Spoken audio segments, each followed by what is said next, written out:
impossível. Essa frase, para Deus nada é impossível, é a resposta que Gabriel dá a Maria, citando Isabel, para Maria crer que ela iria gerar.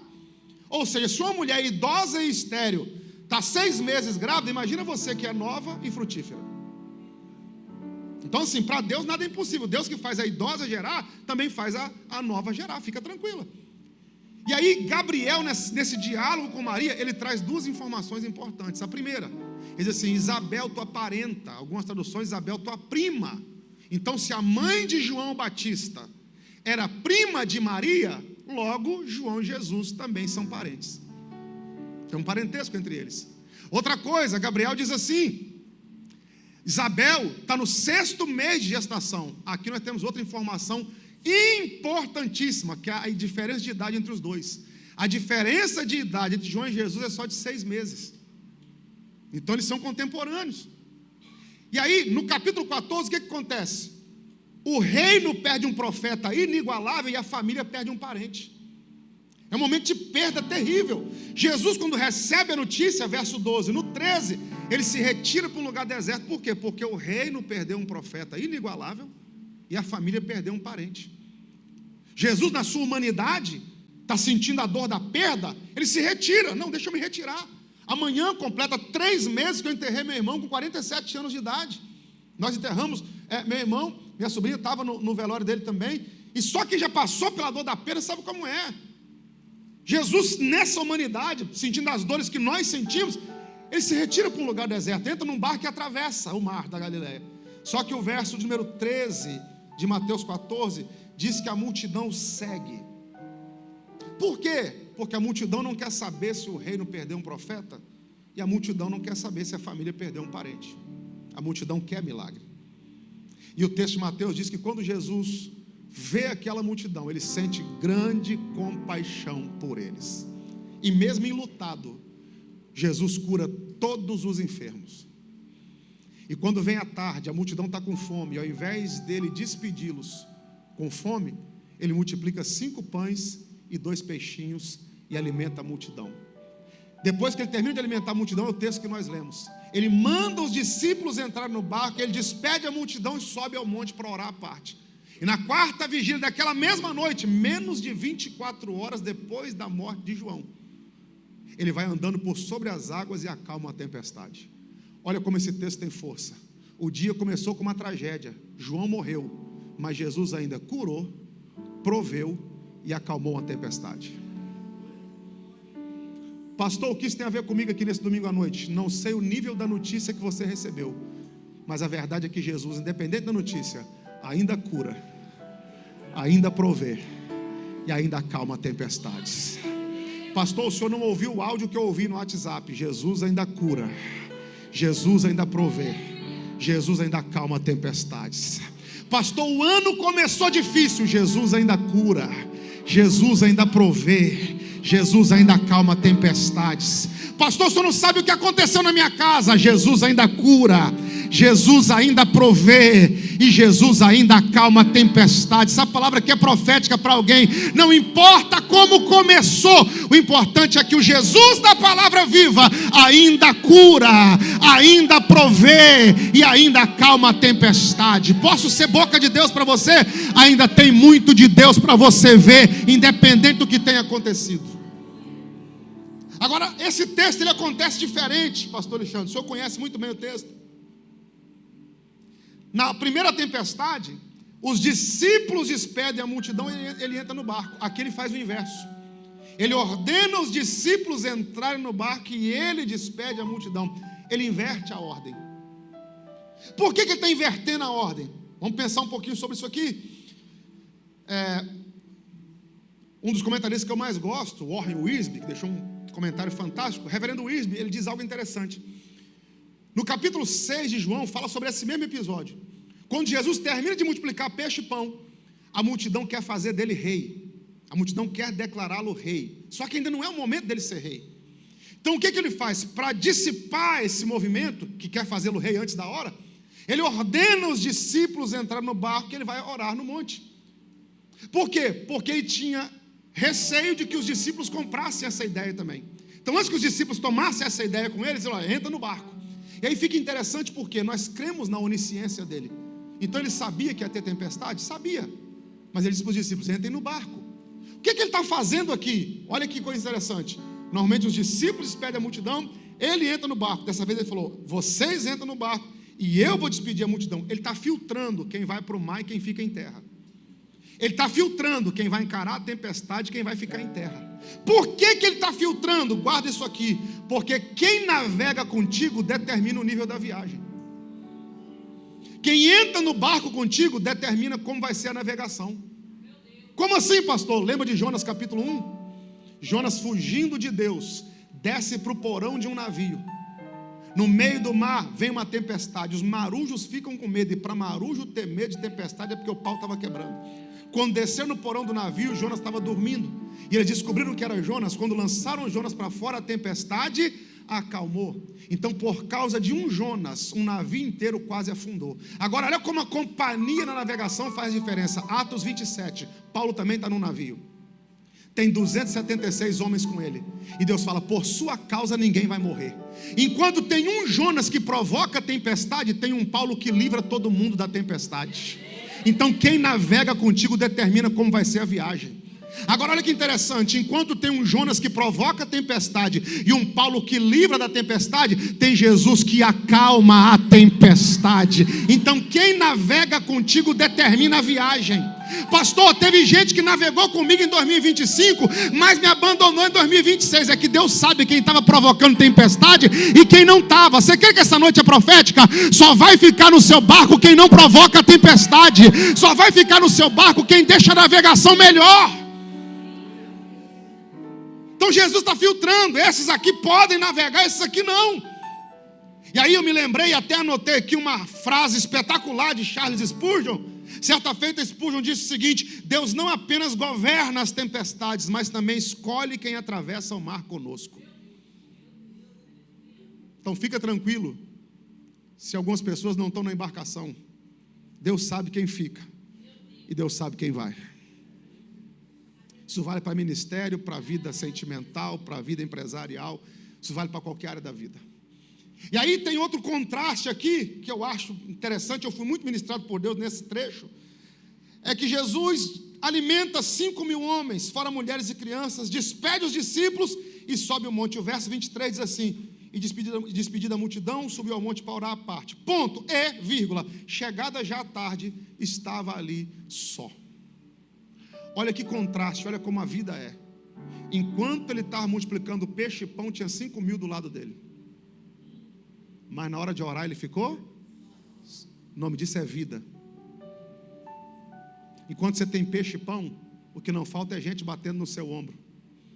Enquanto você tem peixe e pão para multiplicar, o que não falta é gente querendo colar contigo. Mas tem batalha espiritual que você vai ter que enfrentar sozinho. Agora, uma coisa que eu tenho pensado é que há uma enorme diferença entre estar sozinho e ser solitário. Nem sempre quem está sozinho está solitário. Tem gente no meio de uma multidão, mas é solitário. E tem gente sozinho, mas tem alguém por ele. Jesus está sozinho no alto do monte, humanamente falando, mas não está solitário. Tem o Deus Pai ouvindo a oração dele. Talvez tem gente no meio de uma multidão, mas sente solitário, não tem ninguém por ele. Já tem gente que está só humanamente falando, mas não está solitário. Tem alguém que intercede por você. Tem alguém que luta por você. Jesus está no alto do monte orando, sozinho. Enquanto ele está no alto do monte orando sozinho, o verso 24 diz assim: e o barco estava já no meio do mar, açoitado pelas ondas, porque o vento era contrário. Eu acho interessante esse detalhe que Mateus dá, porque Mateus diz assim, que ao entardecer, preste atenção na dinâmica do texto, ao entardecer, Jesus está no alto do monte orando sozinho. A multidão foi embora, mas os discípulos estão no meio do mar, com o barco sendo açoitado por uma tempestade. Interessante é o detalhe que Mateus dá: o barco estava no meio do mar. Não é à toa que Mateus usa esse detalhe. Vamos ver aqui o Evangelho de João, que é o mesmo relato, só que agora é João quem está dando a informação. Mateus era publicano, cobrador de impostos, João já era pescador. Então João vai usar uma linguagem náutica, João vai usar uma linguagem mais detalhada sobre o mar. Olha o que diz João capítulo 6, verso 19. Se puder, filhão, coloca para mim na tela. Obrigado, tá? João 6, 19. É o mesmo episódio, mas olha como é que João fala. E tendo navegado uns 25 ou 30 estádios, viram Jesus andando sobre o mar. Mateus diz assim, o barco estava no meio. João diz, eles tinham navegado 25 ou 30 estádios. Estádio é uma medida romana para distância, aproximadamente 185 metros. Para ficar mais redondo, vamos colocar 200 metros. Se eles tinham navegado 25 ou 30 estádios, algumas traduções já até traduziram melhor o texto. Eles tinham navegado 5 ou 6 quilômetros. Mateus diz assim, eles estão no meio do mar. João diz, eles tinham navegado uns 5 ou 6 quilômetros. E o barco está sendo açoitado pela onda. Por isso que o barco está no meio do mar. Vocês sabem disso, eu faço caravanas para Israel. E um dos passeios mais interessantes daquela região é quando a gente vai no Mar da Galileia. E o Mar da Galileia tem duas dimensões. Por um lado, ele tem 22 quilômetros de extensão. Pelo outro, ele tem 12. E esse trajeto que os discípulos estão fazendo, rumo a Cafarnaum, tem exatamente 12 quilômetros, de uma margem para outra. Mateus diz que eles estão no meio. João é categórico. 5 ou 6 quilômetros. Isso coloca eles geograficamente, exatamente no meio do mar. E é no meio do mar, pastor Fred, que a onda, que a tempestade aperta e o barco começa a balançar. Já percebeu que as nossas maiores dificuldades na vida não são nem no começo, nem no final? É quando a gente está no meio. E por que o negócio fica tão difícil no meio? Porque o diabo sabe que o meio é um lugar de decisão. Como assim? A mesma distância de ir é a de... Então o diabo às vezes dificulta as coisas para quê? Para te tentar fazer voltar para o porto. Para te fazer voltar para o lugar de onde Deus já te tirou. É por isso que às vezes o negócio fica no meio. Nós estamos no 4º mês do ano, mas tem gente que já está no meio da adversidade. No meio da jornada o negócio está apertado. Pastor, por que ficou tão difícil no meio? Porque o diabo queria que você retrocedesse. Só que tem uma palavra profética para nós aqui essa noite, que é Abacuque 3:2, quando o profeta disse, aviva a tua obra no meio dos anos, e no meio dos anos a notifica. Posso liberar a palavra? O diabo queria que você parasse no meio, mas vai ter avivamento e resposta de Deus no meio dessa trajetória, no meio dessa jornada. Quando os discípulos estão no meio, a tempestade vem. Quando os discípulos estão no meio, o barco começa a balançar. E quem sabe tem gente que está exatamente no meio da jornada aqui, e tudo estava cooperando para você voltar, porque você está com o vento contrário. No meio do mar é mais fácil aproveitar o vento e retornar do que ficar indo na contramão ou contra o vento para ficar melhor. E aí de repente você está me ouvindo aqui, está perguntando, pastor, está muito difícil. Eu estou no meio, a tempestade veio, o barco está balançando, parece que eu vou afundar, a onda está subindo. Por que eu não posso voltar? Por que eu não posso retroceder? Sabe por quê? Eu vou te dar uma razão porque você não pode. Mateus 14, 23 e 25. Olha o que o texto diz.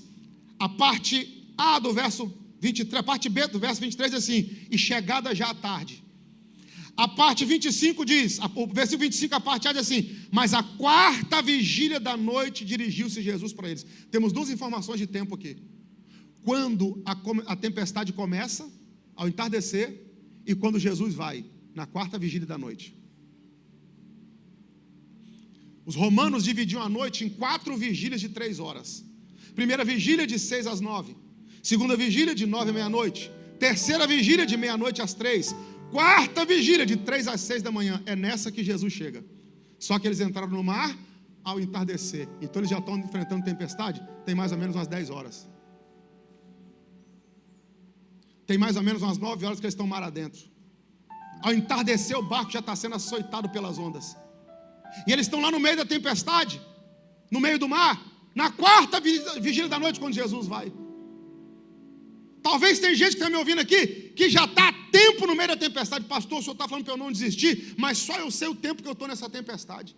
Só eu sei o tempo que eu estou enfrentando o vento contrário. Só eu sei o tempo que eu estou enfrentando esse revés. Por que eu não posso voltar? Olha a informação que Marcos dá. Marcos capítulo 6, verso 48, filhão. É o mesmo relato. Agora olha o que Marcos escreve. Marcos, maravilhoso, escreve assim: e vendo que se fatigavam a remar, porque o vento lhes era contrário, perto da 4ª vigília, ele se aproxima. Aqui está o segredo. Pastor, Por que eu não posso parar? Porque Marcos diz o seguinte, que próximo à quarta vigília da noite, Jesus estava vendo eles fatigados a remar.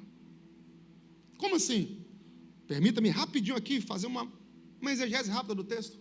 A palavra fatigados que aparece aqui no grego, Mateus no grego, é basinosômenos, ou basinosômenos, como você queira pronunciar. E basinosômenos no grego significa o quê? Exaustão física, cansaço extremo. Não entendi. As luzes da igreja estão semi-apagadas. Quem está no último banco, eu sei que está aí. Mas eu não sei se você está cansado ou não. Como é que eu vou saber se você está exausto fisicamente se eu não estou te vendo de perto? Que diferença faz isso? Lembra da informação de João? Eles estão a quantos quilômetros mar adentro? 6. Mas Marcos diz, Jesus vendo, para de graça, que eles estavam exaustos. Fisicamente exaustos, cansados. Irmão, um dia desse eu estava numa igreja com a Vanessa, eu falei assim, irmão, liga a luz aqui do altar, senão eu não vou conseguir ler. Fiz 43 agora em janeiro, um dia desse eu fui ler a Bíblia, aí parecia que meu braço estava curto, pastor Jean. Meu Deus, o que está acontecendo? Ontem eu peguei o celular, aí estiquei assim, minha sobrinha falou, tá ceguinho, né?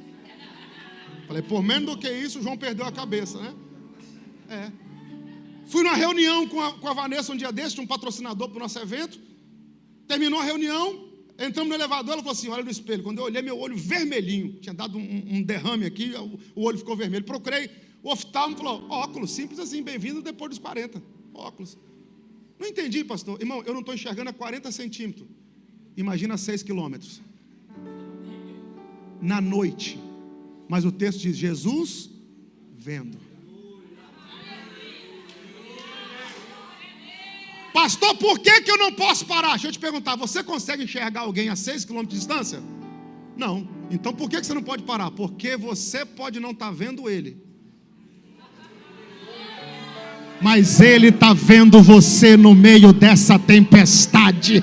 Me ajuda a adorar o nome dele aí, porque ele trouxe gente aqui hoje para dizer, eu sei que você está cansada, eu sei que você está cansado, mas eu estou te vendo e estou indo ao seu encontro, eu estou te vendo, a quarta vigília da noite está chegando, tem 10 pessoas para receber essa palavra comigo.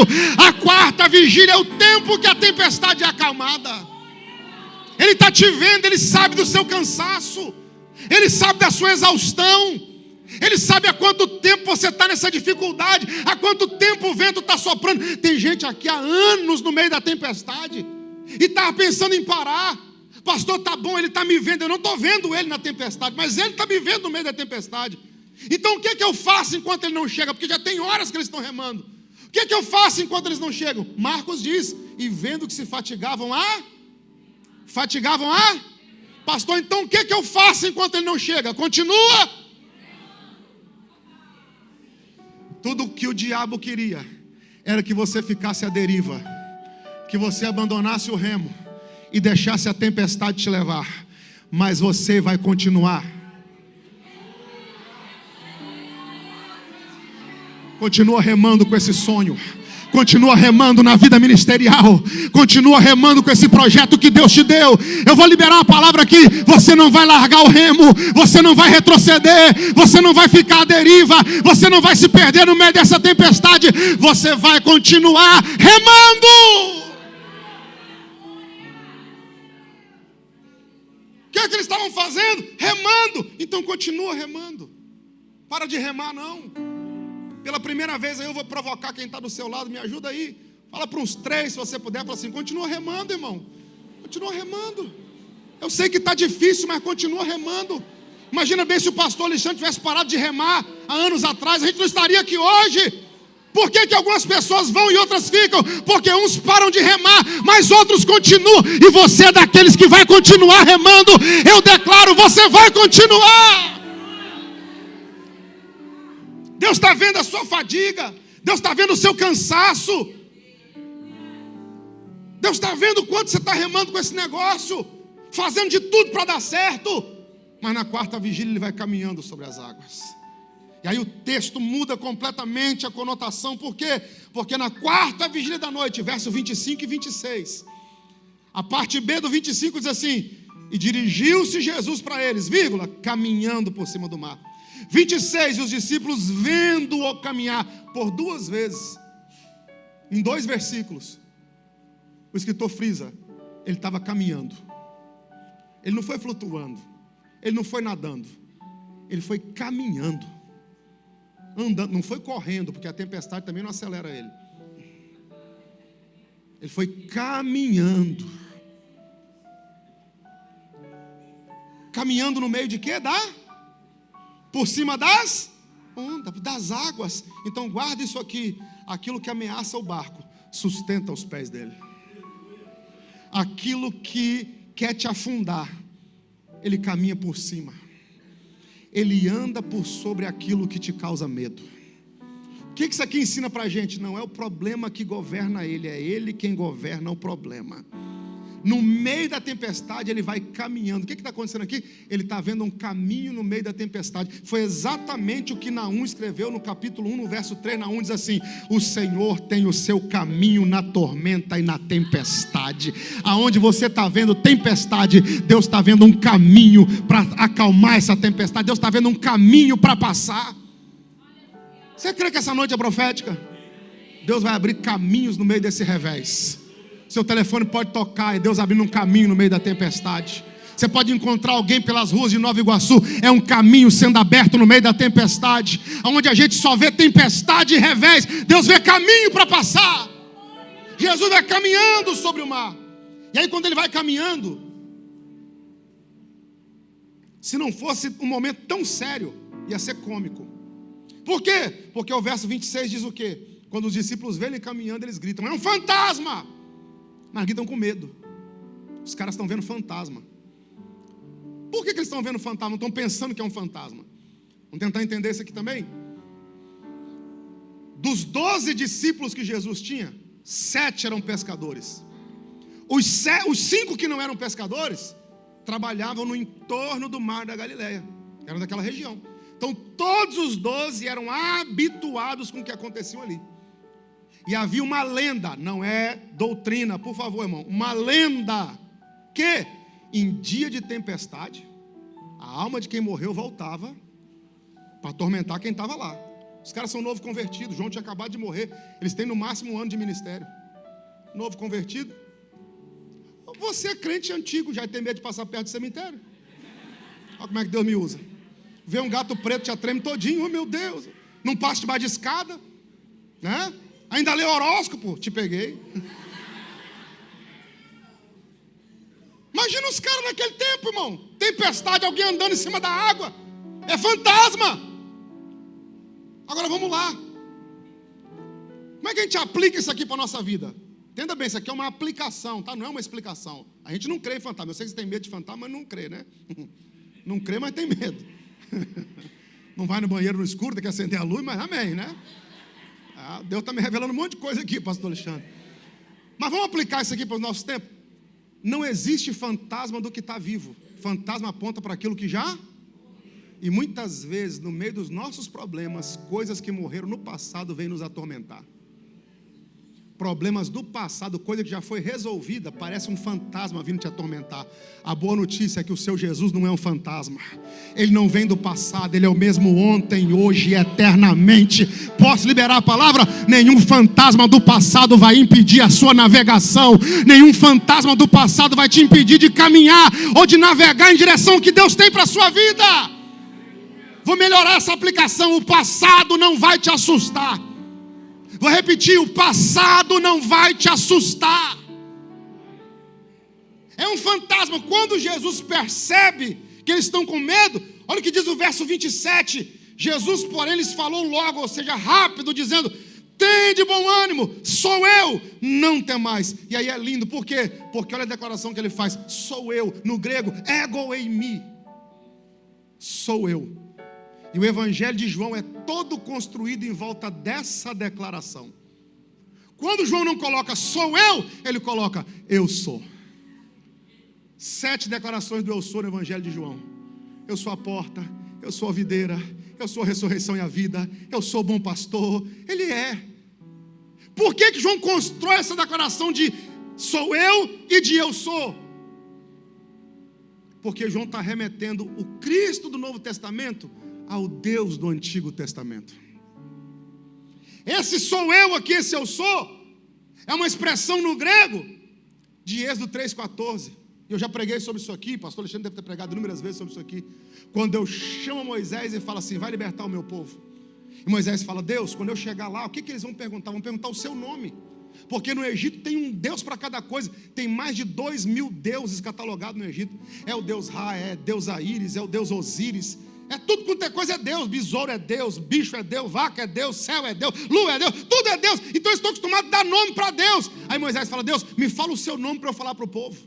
Porque se eu falar o seu nome fica mais fácil. Deus diz, quer saber meu nome, Moisés? Por favor, Deus, me diz aí. Aí Deus diz, põe tinta na caneta, Moisés. Escreve aí, meu nome é R-E, Asher, R-E. Traduzido é, eu sou o que sou. Como assim? Lá no Egito tem um Deus para cada coisa. Eu sou o Deus de todas as coisas. Não tem definição. Por quê? Porque quanto mais definido, mais limitado. Eu já falei sobre isso aqui. Quanto mais definição, mais limitação. Quer um exemplo? Quantos Renans você conhece? Inúmeros. Renan Alves, alguns. Renan Alves de Melo. Sou eu. Renan Alves de Melo, filho de João Paulino de Melo, filho de Edneia Alves de Melo. Quanto mais definição, mais limite. Por isso que ele é o eu sou. Não dá para limitar. Não dá para limitar ele. E João constrói todo esse evangelho nessa declaração. Por quê? Porque João é um evangelho apologético. O que é apologia? É a defesa de uma ideia. No caso da teologia, é a defesa da fé. O evangelho de João foi o último a ser escrito. A igreja primitiva já lia Mateus, Marcos e Lucas, e Marcos foi o primeiro evangelho. Só que no final do primeiro século, a igreja primitiva começou a ser invadida por uma seita, por uma doutrina herética, o gnosticismo. E o que o gnosticismo pregava? Que a matéria é mal, o corpo é mal. Se o corpo é mal, Deus não poderia habitar em corpo. Então o que eles pregavam? Que Jesus não era Deus. Jesus era um ser enviado por Deus igual aos anjos. Aí João diz, não, eu tenho que combater isso. E olha como João combate isso. Mateus está escrevendo para os judeus, Marcos escreve para os romanos e Lucas escreve para os gregos, para os gentios. João escreve para a igreja. Qual a diferença? Mateus está escrevendo para os judeus. Aí Mateus começa a genealogia de Jesus em Abraão e Isaac. Mateus capítulo 1, verso 1, em Abraão e Davi, perdão. Livro da genealogia de Davi, livro da genealogia de Jesus Cristo, filho de Davi, filho de Abraão. O que Mateus quer mostrar? Que Jesus é o filho de Davi, ele é o Messias prometido. Então Mateus começa a genealogia falando de Davi. Ele é o Davi que vem de Abraão, ele é o Messias, ele é o prometido. Marcos está escrevendo para romano. Romano não se importa com genealogia. Por quê? Porque você podia comprar a cidadania romana. Se eu posso comprar uma cidadania, não importa onde eu nasci, eu pago e me torno cidadão romano. Então, romano não se importa com genealogia. Por isso que Marcos não traz genealogia de Jesus, que os romanos não se importam com isso. Mateus está escrevendo para gentil, para grego, porque ele era grego. Lucas está escrevendo para grego, e ele era gentil, era grego. Então o que Lucas faz? Ele vem trazendo a genealogia de Jesus a partir de Adão, porque ele quer provar que Jesus é o filho do homem. Mateus, ele é o filho de Davi. Marcos não traz genealogia. Lucas, ele é descendente de Adão. João começa o evangelho nem com a genealogia de Davi, nem com a romana, nem com a de Adão. João começa, no princípio era o verbo. E o verbo não era um ser enviado por Deus. O verbo era Deus. E se fez carne e habitou entre nós. Todo o evangelho de João é construído só para uma coisa: provar que Jesus é Deus. Quando ele coloca o Jesus andando por cima das águas, ele está remetendo a pelo menos duas situações. Primeiro, Gênesis 1, o Espírito pairava, ele anda. Para Moisés, ele abriu o mar. Aqui, ele caminha por cima. E quando eles dizem, é um fantasma, ele fala, não é fantasma não, sou eu. Ele está se revelando como Deus no meio da tempestade. Como é que é? Ele está aproveitando a tempestade para manifestar-se como Deus. O que isso tem a ver comigo aqui, pastor? No meio dessa tempestade, você vai conhecer seu Deus melhor. No meio disso tudo, ele diz, sou eu, não preciso ter medo. Aí o verso 28 e 29, a gente está caminhando para o final.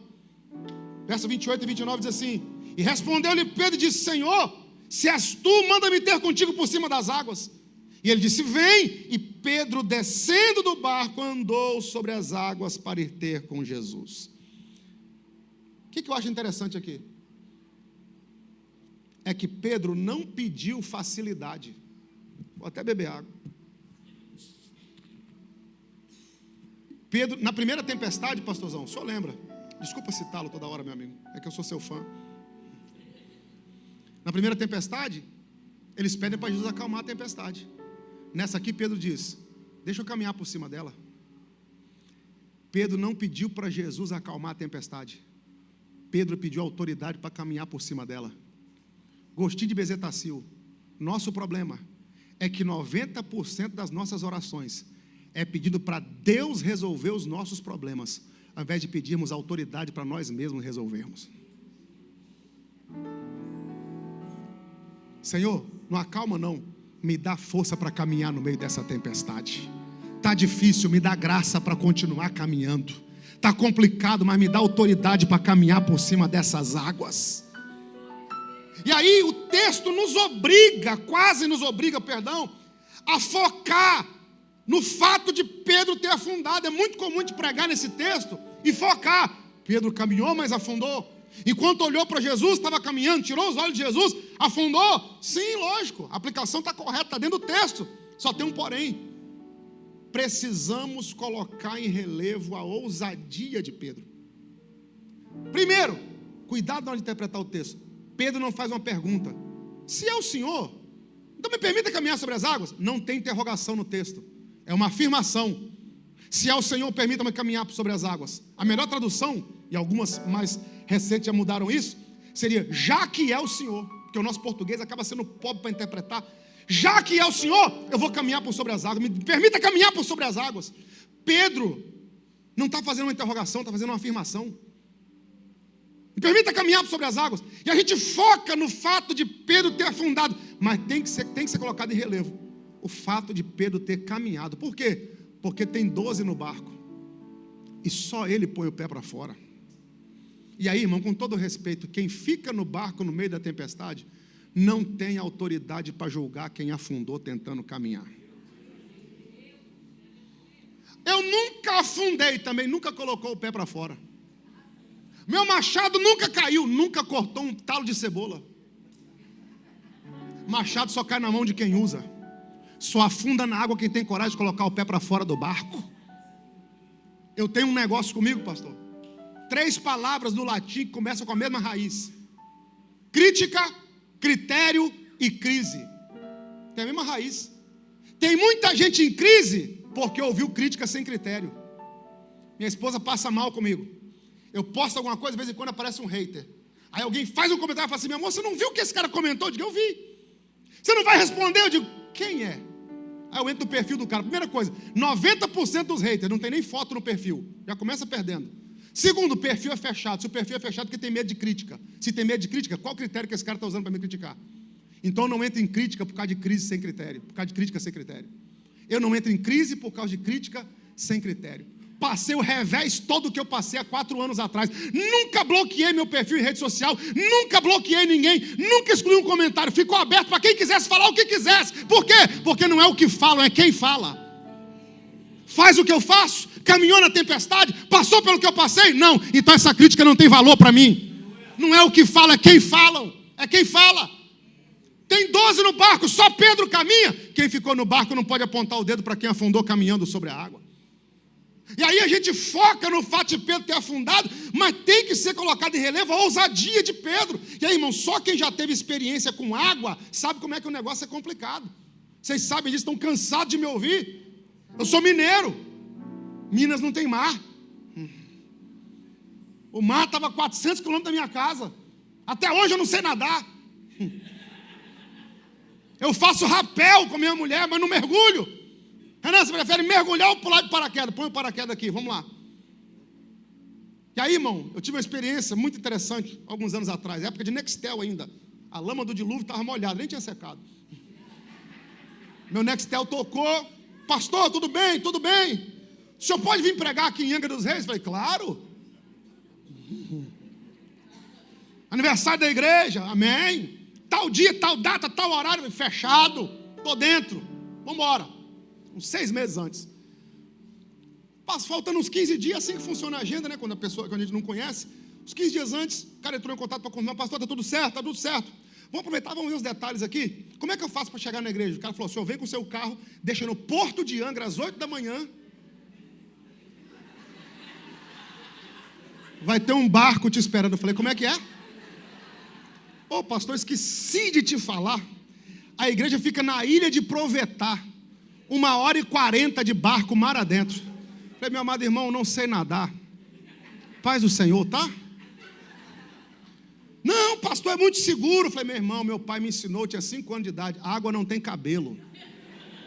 Começou a afundar, já era, não dá para agarrar em nada, irmão. Não, pastor, pode ficar tranquilo. Eu falei, irmão, não vai dar certo. Vem, pastor. Eu não sou bobo nem nada, eu tenho um amigo que é bombeiro, salva a vida, trabalha no Grumari. Meu mano, tal domingo tá fazendo o quê? Nada. Tal final de semana tá fazendo o quê? Nada. Vão numa agenda comigo. Não falei que era água, porque vai que ele cobra diária, né? Eu falei, vamos ali comigo. Saí de madrugada, cheguei no porto. Quando eu cheguei já nervoso, tinha uma traineira, uns 30 metros. Cheguei lá, quem era o piloto? O pastor que me convidou. Eu falei, opa, tá assim com o homem, tá bom. Me levou para o andar de cima, abriu o frigobar, tinha Coca-Cola, água de coco. Fica à vontade, pastor. Eu falei, amém. Ligou radar, sonar, falou, isso aqui azulzinho é um banco de areia, isso aqui mais verdinho um cardume de peixe. Eu falei, tá bom. 1h40 eu nem senti, irmão. Um montão de gente na traineira, os irmãos tudo cantando, os hinos. Amém. Chegamos na igreja, paradisíaca a ilha. Quem conhece ele de Provetá, paradisíaca. Preguei sábado à noite, domingo de manhã, domingo à noite. Forte. Terminei de pregar no domingo à noite. O pastor falou, pastorzão, amanhã, 6 da manhã, no porto, preciso voltar para Angra. Eu falei, amém. Pensei, outra traineira. Cheguei no porto às 6 da manhã, tinha um cara sem camisa, com a camisa jogada no ombro, uma irmã com 2 sacolinhas, eu, meu amigo, olhei para a água, uma lanchinha de 3 metros de comprimento por 1,5 de largura, com um motorzinho de popa, a famosa voadeira. Falei assim, irmão, cadê a traineira? Pastor, a traineira é só no sábado. O sangue de Jesus tem poder. Lascou. Entrei naquele negócio, irmão. Quando a primeira onda que veio, que ela subiu 2 metros de altura proa e desceu, minha espinha gelou todinha. Pá, falei, morri. Eu sou comunicativo, eu querendo passar o medo. Falei pro cara assim, irmão, gelado já, pastor Alexandre. O que você achou do congresso? Falou, pastor, eu tô desviado, eu nem fui. Falei, agora eu vou morrer, meu Jonas, agora eu vou morrer. Para vir foi um pau que Satanás imundo, sujo, botou um... E eu, rapaz, volta para Jesus hoje, volta para Jesus, deixa eu orar por você. Você não pode ficar afastado do evangelho. E o cara, não, pastor, não está no tempo, o tempo é agora, o tempo é hoje. E um medo, pastor, a lanchinha subindo e descendo, subindo, vai afundar, vai afundar. Virei para o meu amigo que é bombeiro e falei assim, meu mano, eu sei que você fez um juramento de salvar mulher e criança primeiro. Mas lembra das minhas crianças que dependem de mim, me agarra pelo pé, pela cabeça, me leva para a praia. Irmão, 1h40 virou quase umas 4 horas de medo. De medo. E não tinha tempestade, só onda. Pedrão, no meio da tempestade, Senhor, deixa eu caminhar por sobre a água. A coragem de Pedro tem que ser colocada em xeque. Tem gente aqui que outras pessoas no seu lugar não encarariam esse problema. Mas você está caminhando por cima da água em nome de Jesus. E aí Pedro começa a caminhar. E quando Pedro começa a caminhar, o verso 30 diz assim, eu já vou encerrar. Verso 30, mas sentindo o vento forte, teve medo. E começando a ir para o fundo, clamou dizendo, Senhor, salva-me. Isso aqui é interessante porque já li tanto esse texto, irmão. Já preguei nessa mensagem, meu Deus do céu. Quantas vezes já ministrei esse texto? E aí, lendo em casa esses dias, a Vanessa me mostrou um negócio. Renan, você prestou atenção aqui? Como Deus usa a minha mulher, gente. O texto diz que Pedro, começando a ir para o fundo, clamou. Ou seja, Pedro não esperou afundar para clamar. Quando começou a sentir afundar, ele já clamou. Diferente de Jonas, que só clamou quando chegou no fundo da boca do peixe. Então não espera afundar para clamar. Sentiu a fé vacilar? Clama logo antes de afundar. Não espera tudo acabar para depois você clamar. clama agora, porque Ele é socorro presente na angústia. Quando Pedro clamou, Jesus estendeu a mão, levantou, verso 31, estendeu a mão, segurou e disse: homem de pequena fé, por que duvidaste? E aí, irmãos, é muito comum e não é errado, porque é uma aplicação, a gente dizer assim: Pedro tirou o olho de Jesus e afundou. Sim, é uma aplicação porque está no texto. Só que Jesus diz por que Pedro afunda. Jesus diz assim: homem de pequena fé, por que duvidaste? Aqui está o segredo, pastor Fred. O que fez Jesus afundar? O que fez Pedro afundar? Não foi a onda, não foi o medo. Jesus não disse assim: por que você teve medo? Por que você tirou o olho de mim? Por que você... Jesus diz assim: por que você duvidou? Por que duvidaste? O que fez Pedro afundar foi a dúvida. Por quê? Porque a dúvida anula a fé. Reino de Deus, sim, sim, não, não.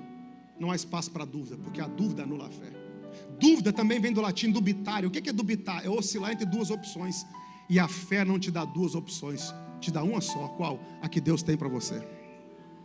Sabe qual a arma mais antiga que o diabo usa para nos tirar do propósito? Dúvida. Ele pega o mesmo que Deus falou e coloca uma interrogação no final. Para Eva no Éden, Deus disse que você não pode comer dessa árvore, desse fruto? É o mesmo que Deus falou, só com uma interrogação no final. Deus disse que você não pode comer desse fruto? Só muda a entonação. Jesus no deserto, ele tinha acabado de ouvir o pai falar: você é meu filho amado. Aí o diabo diz: você é filho de Deus? Qual a arma que o diabo usa? A dúvida. Será que foi Deus mesmo que te prometeu? Será que foi Deus que te chamou? Será que esse negócio vai dar certo? A dúvida anula a fé. Mas Deus não vai permitir, eu declaro isso em nome de Jesus, que a dúvida domine a sua mente e o seu coração. Toda dúvida vai ser eliminada. Fica firme naquilo que Deus te prometeu. Não duvide. Por isso que quando Jesus está indo para a casa de Jairo, que alguém fala assim: não incomoda mais o mestre, a menina morreu, Jesus disse: Jairo, crê somente e ela será salva. Creia, não duvide do que Deus te prometeu. Não duvide daquilo que Deus falou com você. Nunca coloque a palavra em xeque. Se Deus falou, creia. E aí, eu acho interessante também, pastor, porque Jesus diz assim: homem de pequena fé. E Mateus, ele trabalha com níveis de fé. O evangelho de Mateus trabalha com níveis de fé. Olha que interessante. Capítulo 14, verso 31, Jesus diz para Pedro: homem de pequena fé.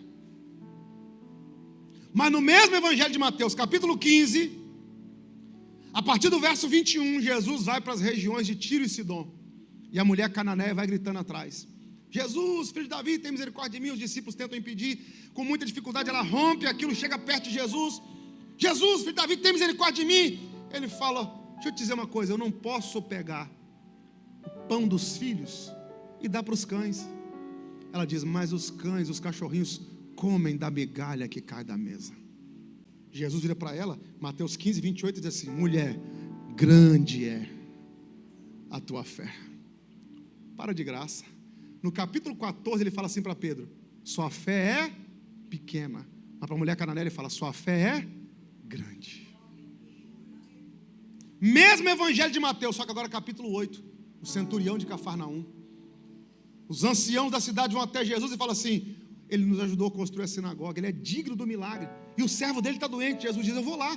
No meio do caminho os amigos dele vão lá e falam assim: ele mandou falar que não é digno, mas ele acredita que basta uma palavra. Jesus diz assim: nem em Israel eu vi tanta fé, ou tamanha fé. Mesmo evangelho de Mateus. Pedro, fé pequena. Mulher cananeia, fé grande. Centurião, fé incomparável. Existem níveis de fé. Eu não tenho medidor de fé, mas a gente tem um parâmetro para entender como a fé cresce e como a fé diminui. Romanos 10, 17, a fé vem pelo ouvir pela palavra, lógico, mas tem um detalhe interessante. Por que a fé de Pedro é pequena? Porque Pedro está vendo Jesus, está ouvindo Jesus e ainda assim teve dúvida. A mulher cananeia está vendo Jesus, está ouvindo Jesus, mas está longe do problema. A fé é grande. O centurião não está vendo, Não está ouvindo, mas está dizendo, basta uma palavra. Quanto menos você vê e mais você acredita, maior é a sua fé. Quanto menos você vê e mais você crê no que foi dito, no que está escrito, maior é a sua fé. Você não precisa ver sinais para acreditar. Pedro, sua fé é pequena, mas mesmo com aquela fé pequena, Pedro caminhou por sobre as águas. E aí, a gente poder encerrar, uma última coisa. Por que que Jesus permite a tempestade se repetir? Isso aqui é maravilhoso.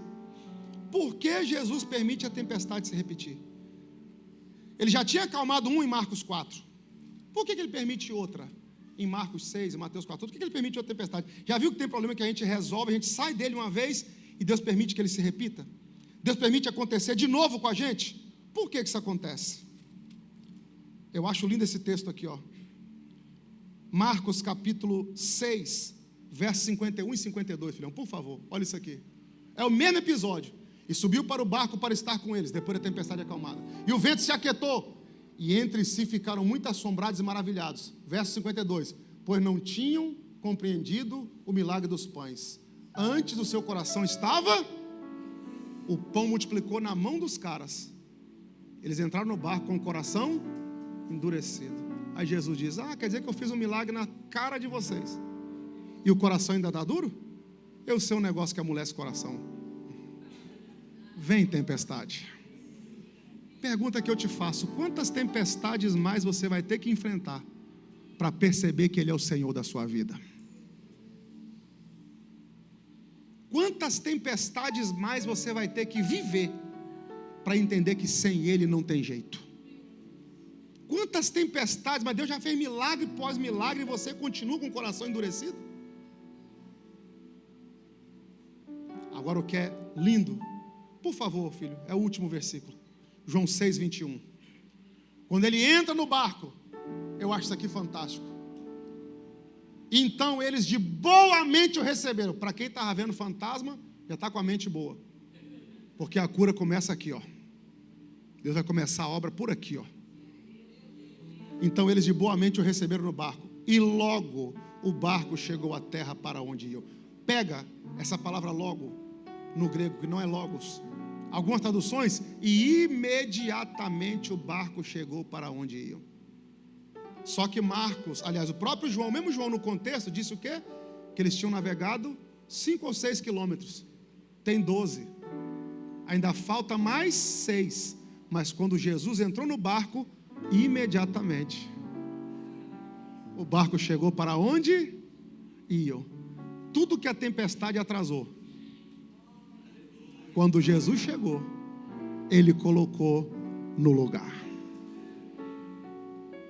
Eu já falei sobre isso aqui, eu já fiz essa aplicação aqui em outro contexto e vou fazer de novo. Joel 2,25. Restituir-vos-ei os anos que foram consumidos pelo gafanhoto. O que o gafanhoto comeu? Macieira, oliveira, videira, trigo, cevada, milho. Qual era a lógica? Era Deus dizer assim por boca de Joel: vou restituir o trigo, vou restituir a cevada, vou restituir o milho, vou restituir a oliveira, a videira, a figueira. Mas ele fala, vou restituir os anos. Ou seja, pela lógica comum, vocês iam plantar de novo, levaria anos para colher, mas aquilo que levaria anos para acontecer, eu vou restituir, vai acontecer mais rápido do que vocês pensaram.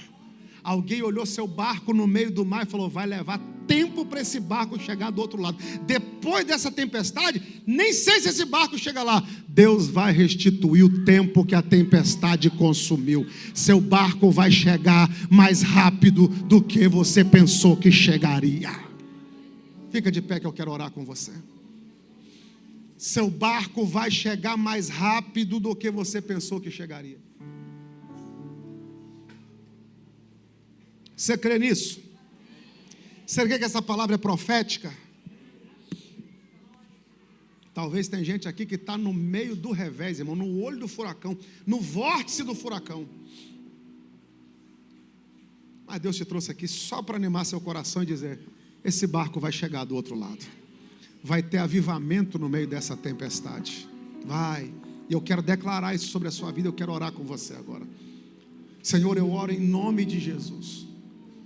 O Senhor conhece cada tempestade, cada barco, cada irmão, cada irmã, e o nível da adversidade que cada um está atravessando. Gente aqui que já era para ter ancorado do outro lado, mas a tempestade atrasou a jornada, mas a tempestade atrasou a trajetória. Mas nós cremos que hoje é a quarta vigília, é o tempo da tempestade ser acalmada. É o tempo de o Senhor entrar nesse barco, é o tempo de algo diferente acontecer. Eu creio nisso e declaro essa palavra como profética. Que em nome de Jesus tempestades sejam acalmadas, que em nome de Jesus barcos ancorem onde tem que ser ancorados. Eu declaro que esse barco não vai voltar, não vai retroceder, essa jornada vai continuar, em nome de Jesus. Que assim seja, em nome de Jesus. Amém e amém. Deus abençoe sua vida, a sua casa e a sua família.